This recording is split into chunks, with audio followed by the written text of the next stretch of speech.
Kisah Para Rasul pasal 27. Setelah diputuskan bahwa kami akan berlayar ke Italia, maka Paulus dan beberapa orang tahanan lain diserahkan kepada seorang perwira yang bernama Julius dari pasukan Kaisar. Kami naik ke sebuah kapal dari Adramitium yang akan berangkat ke pelabuhan-pelabuhan di sepanjang pantai Asia, lalu kami bertolak. Aristarkus, seorang Makedonia dari Tesalonika, menyertai kami. Pada keesokan harinya, kami singgah di Sidon. Julius memperlakukan Paulus dengan ramah dan memperbolehkannya mengunjungi sahabat-sahabatnya supaya mereka melengkapkan keperluannya. Oleh karena angin sakal, kami berlayar dari situ menyusur pantai Siprus. Dan setelah mengarungi laut di depan Kilikia dan Pamfilia, sampailah kami di Mira, di daerah Likia. Di situ, perwira kami menemukan sebuah kapal dari Alexandria yang hendak berlayar ke Italia. Ia memindahkan kami ke kapal itu. Selama beberapa hari berlayar, kami hampir-hampir tidak maju, dan dengan susah payah kami mendekati Knidus. Karena angin tetap tidak baik, kami menyusur pantai Kreta melewati Tanjung Salmone. Sesudah kami dengan susah payah melewati tanjung itu, sampailah kami di sebuah tempat bernama Pelabuhan Indah dekat kota Lasea. Sementara itu, sudah banyak waktu yang hilang. Waktu puasa sudah lampau dan sudah berbahaya untuk melanjutkan pelayaran. Sebab itu, Paulus memperingatkan mereka. Katanya, "Saudara-saudara, aku lihat bahwa pelayaran kita akan mendatangkan kesukaran-kesukaran dan kerugian besar, bukan saja bagi muatan dan kapal, tetapi juga bagi nyawa kita." Tetapi perwira itu lebih percaya kepada jurumudi dan nahkoda daripada kepada perkataan Paulus. Karena pelabuhan itu tidak baik untuk tinggal di situ selama musim dingin, maka kebanyakan dari mereka lebih setuju untuk berlayar terus dan mencoba mencapai kota Phoenix untuk tinggal di situ selama musim dingin. Kota Phoenix adalah sebuah pelabuhan pulau Kreta yang terbuka ke arah barat daya dan ke arah barat laut. Pada waktu itu, angin sepoi-sepoi bertiup dari selatan. Mereka menyangka bahwa maksud mereka sudah tentu akan tercapai. Mereka membongkar sauh, lalu berlayar dekat sekali menyusur pantai Kreta. Tetapi tidak berapa lama kemudian, turunlah dari arah pulau itu angin badai yang disebut angin timur laut. Kapal itu dilandanya dan tidak tahan menghadapi angin haluan. Karena itu, kami menyerah saja dan membiarkan kapal kami terombang-ambing. Kemudian, kami hanyut sampai ke pantai sebuah pulau kecil bernama Kauda. Dan di situ, dengan susah payah, kami dapat menguasai sekoci kapal itu. Dan setelah sekoci itu dinaikkan ke atas kapal, mereka memasang alat-alat penolong dengan meliliti kapal itu dengan tali. Dan karena takut terdampar di peting Sirtis, mereka menurunkan layar dan membiarkan kapal itu terapung-apung saja. Karena kami sangat hebat diombang-ambingkan angin badai, maka pada keesokan harinya mereka mulai membuang muatan kapal ke laut. Dan pada hari yang ketiga, mereka membuang alat-alat kapal dengan tangan mereka sendiri.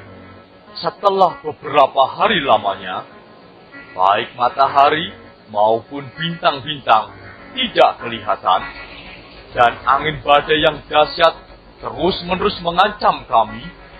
Akhirnya, putuslah segala harapan kami untuk dapat menyelamatkan diri kami.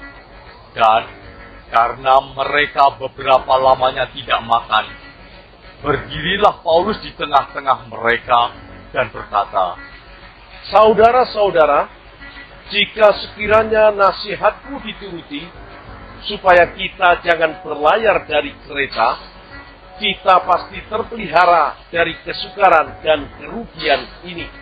Tetapi sekarang, juga dalam kesukaran ini, aku menasihatkan kamu, supaya kamu tetap bertabah hati, sebab tidak seorang pun di antara kamu yang akan binasa, kecuali kapal ini.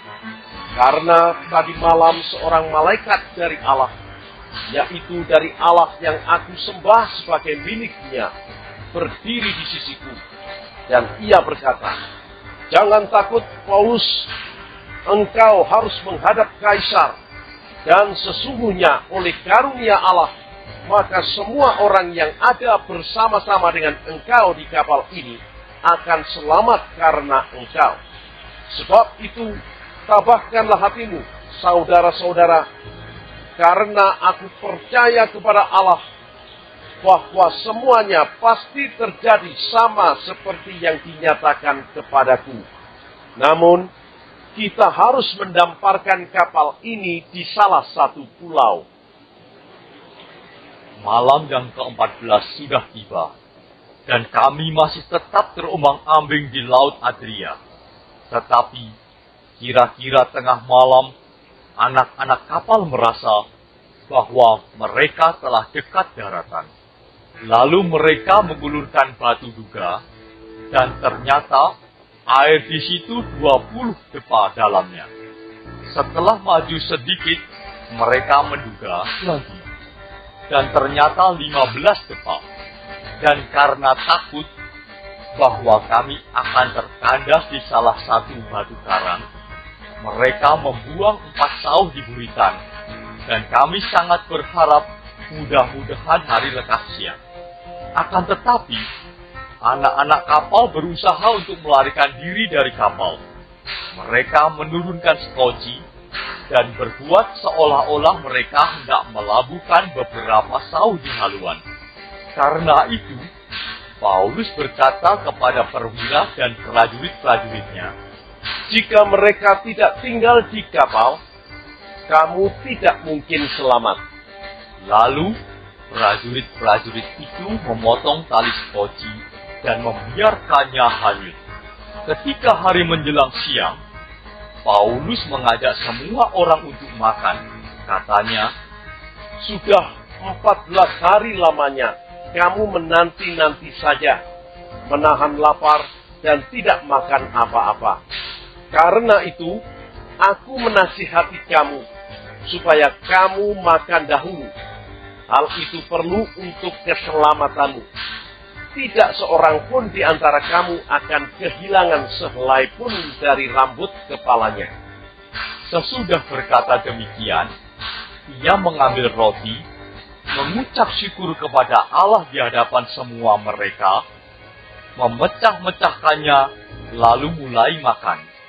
Maka kuatlah hati semua orang itu, dan mereka pun makan juga. Jumlah kami semua yang di kapal itu 276 jiwa. Setelah makan kenyang, mereka membuang muatan gandum ke laut untuk meringankan kapal itu. Dan ketika hari mulai siang, mereka melihat suatu teluk yang rata pantainya. Walaupun mereka tidak mengenal daratan itu, mereka memutuskan untuk sedapat mungkin mendamparkan kapal itu ke situ. Mereka melepaskan tali-tali sauh, lalu meninggalkan sauh-sauh itu di dasar laut. Sementara itu, mereka mengulurkan tali-tali kemudi, memasang layar topang, supaya angin meniup kapal itu menuju pantai. Tetapi, mereka melanggar busung pasir, dan terkandaslah kapal itu. Haluannya terpancang, dan tidak dapat bergerak, dan buritannya hancur dipukul oleh gelombang yang hebat. Pada waktu itu, prajurit-prajurit bermaksud untuk membunuh tahanan-tahanan, supaya jangan ada seorang pun yang melarikan diri dengan berenang. Tetapi perwira itu ingin menyelamatkan Paulus. Karena itu, ia menggagalkan maksud mereka dan memerintahkan supaya orang-orang yang pandai berenang lebih dahulu terjun ke laut dan naik ke darat, dan supaya orang-orang lain menyusul dengan mempergunakan papan atau pecahan-pecahan kapal. Demikianlah mereka semua selamat naik ke darat. Kisah Para Rasul pasal 28. Setelah kami tiba dengan selamat di pantai, barulah kami tahu bahwa daratan itu adalah Pulau Malta. Penduduk pulau itu sangat ramah terhadap kami. Mereka menyalakan api besar dan mengajak kami semua ke situ karena telah mulai hujan dan hawanya dingin. Ketika Paulus memungut seberkas ranting-ranting dan meletakkannya di atas api, keluarlah seekor ular beludak karena panasnya api itu, lalu menggigit tangannya. Ketika orang-orang itu melihat ular itu terpaut pada tangan Paulus, mereka berkata seorang kepada yang lain, Orang ini sudah pasti seorang pembunuh. Sebab meskipun ia telah luput dari laut, ia tidak dibiarkan hidup oleh Dewi Keadilan. Tetapi Paulus mengibaskan ular itu ke dalam api, dan ia sama sekali tidak menderita sesuatu. Namun mereka menyangka bahwa ia akan bengkak atau akan mati rebah seketika itu juga. Tetapi sesudah lama menanti-nanti, mereka melihat bahwa tidak ada apa-apa yang terjadi padanya. Maka sebaliknya mereka berpendapat bahwa ia seorang dewa. Tidak jauh dari tempat itu ada tanah milik gubernur pulau itu. Gubernur itu namanya Publius. Ia menyambut kami dan menjamu kami dengan ramahnya selama 3 hari. Ketika itu, ayah Publius terbaring karena sakit demam dan disentri. Paulus masuk ke kamarnya.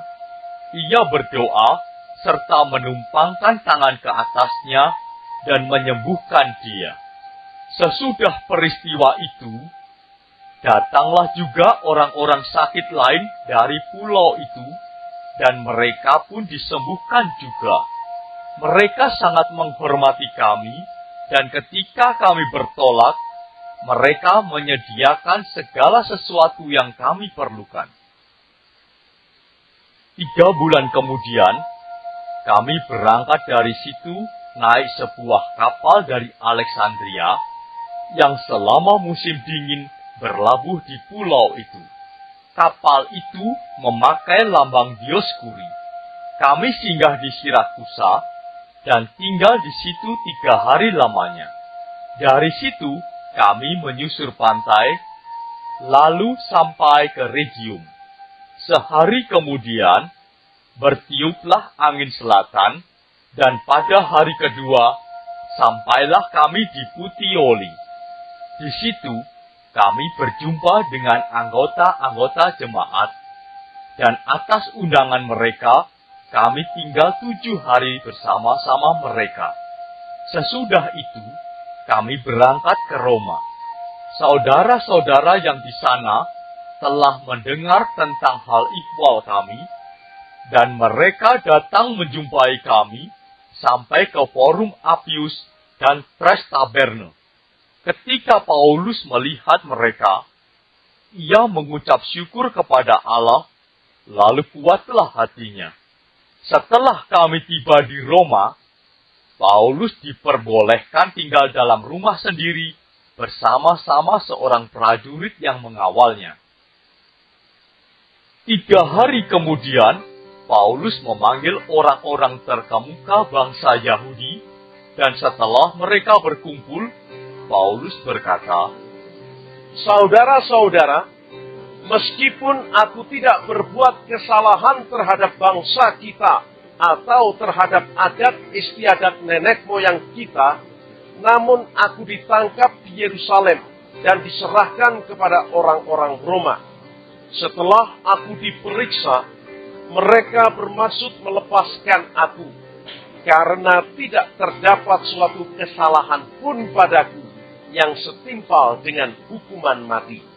Akan tetapi orang-orang Yahudi menentangnya, dan karena itu terpaksalah aku naik banding kepada Kaisar. Tetapi bukan dengan maksud untuk mengadukan bangsaku. Itulah sebabnya aku meminta, supaya aku melihat kamu dan berbicara dengan kamu. Sebab justru karena pengharapan Israel lah aku diikat dengan belenggu ini. Akan tetapi, mereka berkata kepadanya, Kami tidak menerima surat-surat dari Yudea tentang engkau. Dan juga, tidak seorang pun dari saudara-saudara kita datang memberitakan apa-apa yang jahat mengenai engkau. Tetapi kami ingin mendengar dari engkau bagaimana pikiranmu. Sebab tentang mazhab ini kami tahu bahwa di mana-mana pun ia mendapat perlawanan. Lalu mereka menentukan suatu hari untuk Paulus. Pada hari yang ditentukan itu, datanglah mereka dalam jumlah besar ke tempat tumpangannya. Ia menerangkan dan memberi kesaksian kepada mereka tentang kerajaan Allah. Dan berdasarkan hukum Musa dan kitab para nabi, ia berusaha meyakinkan mereka tentang Yesus. Hal itu berlangsung dari pagi sampai sore. Ada yang dapat diyakinkan oleh perkataannya, ada yang tetap tidak percaya. Maka bubarlah pertemuan itu dengan tidak ada kesesuaian di antara mereka. Tetapi Paulus masih mengatakan perkataan yang satu ini. Tepatlah firman yang disampaikan Roh Kudus kepada nenek moyang kita dengan perantaraan Nabi Yesaya. Pergilah kepada bangsa ini dan katakanlah, kamu akan mendengar dan mendengar, namun tidak mengerti. Kamu akan melihat dan melihat, namun tidak menanggap. Sebab hati bangsa ini telah menebal, dan telinganya berat mendengar, dan matanya melekat tertutup, supaya jangan mereka melihat dengan matanya, dan mendengar dengan telinganya, dan mengerti dengan hatinya, lalu berbalik sehingga aku menyembuhkan mereka. Sebab itu, kamu harus tahu bahwa keselamatan yang daripada Allah ini disampaikan kepada bangsa-bangsa lain, dan mereka akan mendengarnya. Dan setelah Paulus berkata demikian, pergilah orang-orang Yahudi itu dengan banyak perbedaan paham antara mereka. Dan Paulus tinggal 2 tahun penuh di rumah yang disewanya sendiri itu. Ia menerima semua orang yang datang kepadanya. Dengan terus terang dan tanpa rintangan apa-apa, ia memberitakan kerajaan Allah dan mengajar tentang Tuhan Yesus Kristus. Bagi warga sorga yang mau dapat pemberitahuan video terbaru, silahkan klik subscribe dan paling penting jangan lupa untuk klik aktifkan loncengnya ya.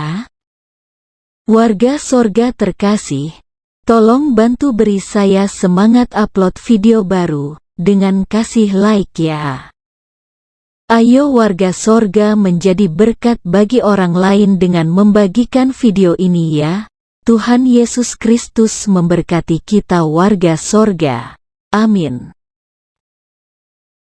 Ingat, dalam kitab Filipi 3 ayat 20 tertulis firman Tuhan, karena kewargaan kita adalah di dalam sorga, dan dari situ juga kita menantikan Tuhan Yesus Kristus sebagai Juru Selamat.